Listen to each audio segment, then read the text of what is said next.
full moon night, a young American family is brutally attacked while vacationing in France, leaving a man and his son dead.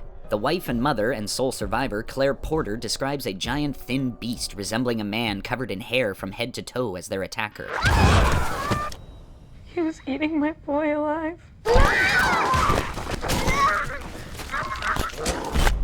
Klaus Pistor, the captain of the French police, wastes no time in arresting a local man named Talon Gwynnick who fits the description of who attacked the Porter family. American attorney and expatriate Catherine Moore steps up as legal representation for Talon. Rounding out the rest of the defense team are Eric, another American who works as an investigator, and Gavin, who is an animal expert brought in to examine the wounds on the victims and determine what might have done this. The left femur being completely exposed. Bottom jaw has been completely ripped away. Also, the tongue been partially consumed. An animal did this. Despite his imposing and brutish appearance, Talon is quiet, soft-spoken, and slow-moving. He doesn't even put up a fight when he is arrested. But the French police, and Pistor in particular, seem hell-bent in their figuring that this is their culprit, almost on a personal level. The defense team ventures out to Talon's mother's house to get more information. It turns out that Talon suffers from a rare condition that's plagued the men in his family for generations. Their bones too long and too weak for their bodies. Has there been any official diagnosis at all? No one's ever been able to help.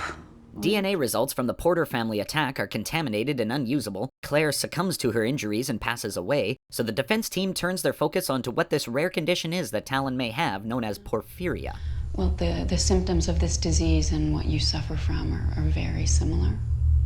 And if you do test positive, it will help prove that you were not physically able to commit these crimes.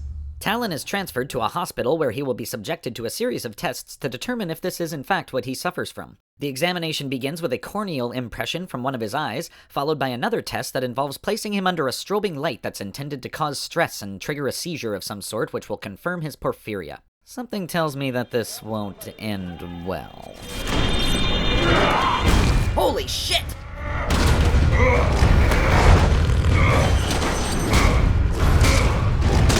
Well, that answers that. Talon escapes from the facility and a citywide manhunt begins with Pistor leading the charge. Shortly afterwards, the police have Talon cornered in an abandoned high-rise building. They think they've got the drop on him, but these poor fools are in for some superhuman shit as Talon quickly and brutally dispatches of them.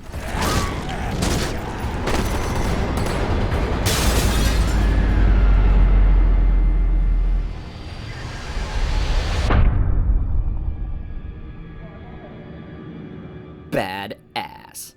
Where got a VOD release in 2014, it later came out on DVD, and that's just kind of where it's sat ever since. It's sometimes incorrectly classified as a found footage film, which it definitely is not. It just has a documentary-type feel to it with its use of handheld camera work as well as integration of security cam and news reports into the narrative. There's been quite a few werewolf films made over the years, but really only a handful of them stand out as particularly exceptional. Where is a welcome breath of fresh air into the genre, and I think it definitely stands alone as its own unique beast.